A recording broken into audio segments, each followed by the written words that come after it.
लड़के ने अपनी साइकिल की सीट टेढ़ी कर दी और बिना एक पल गंवाए उसे निकालकर फेंक दिया। वजन को जितना हो सके कम करने के लिए गति से जुड़ी ना होने वाली हर चीज को हटाना जरूरी था, लेकिन इसका एक बड़ा नुकसान भी था। अब उसे आराम करने का कोई मौका नहीं मिलने वाला था। फिनिश लाइन तक केवल 7 किलोमीटर बाकी थे। उसके साथी गंभीर चेहरों के साथ उसे देख रहे थे।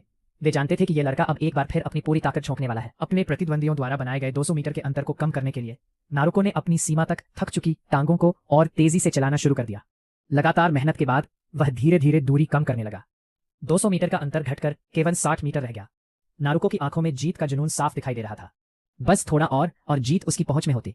आखिरी 50 मीटर में नारुको ने अपनी बची हुई सारी ताकत लगा दी।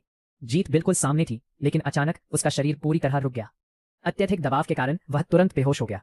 बेहोश नारुको गिरने ही वाला था कि इमाजुमी तुरंत आगे बढ़ा और उसे संभाल लिया। उसी क्षण नारुको को होश आ गया। उसे याद आया कि उसका मिशन अभी पूरा नहीं हुआ है। उसने फिर से हैंडल को मजबूती से पकड़ा और बड़ी मुश्किल से खड़ा होने की कोशिश की। उसे अपना वादा निभाना था, चाहे कुछ भी हो जाए, चाहे इसके लिए उसके दोनों पैर ही क्यों न टूट जाए। उसकी लोहे जैसी इच्छा शक्ति देखकर इमाजुमी ने अपना हाथ आगे बढ़ाया। वह नारुको के जज्बे से पूरी तरह प्रभावित हो चुका था। उस बढ़े हुए हाथ ने सब कुछ कह दिया। पीछे खड़ा सकामिची भी यही महसूस कर रहा था। उसने अपनी पूरी ताकत अपनी मुट्ठी में समेटी और नारुको को एक जोरदार मुक्का मारा। उस मुक्के में उसके साथियों का भरोसा और संकल्प छिपा हुआ था। नारुको एक बार फिर पूरी रफ्तार से दौड़ पड़ा। उसकी टांगें पहले ही अपनी सीमा तक पहुंच चुकी थी।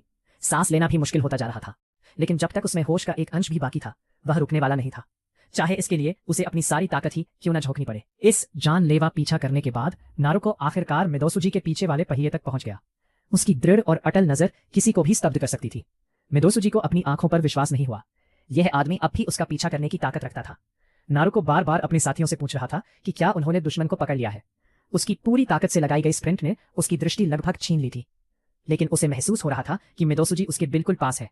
जैसे ही उसे इसकी पुष्टि मिली, वह शांत होकर पीछे हट गया। उसने अपनी टीम को सबसे अच्छी स्थिति में पहुंचाने के लिए अपना सब कुछ दे दिया था। जीत हो या हार, सब कुछ शानदार अंदाज में होना चाहिए। यही था शोकिची नारुको का तरीका। उसकी इच्छा शक्ति और उसका शरीर दोनों अपनी अंतिम सीमा से भी आगे था।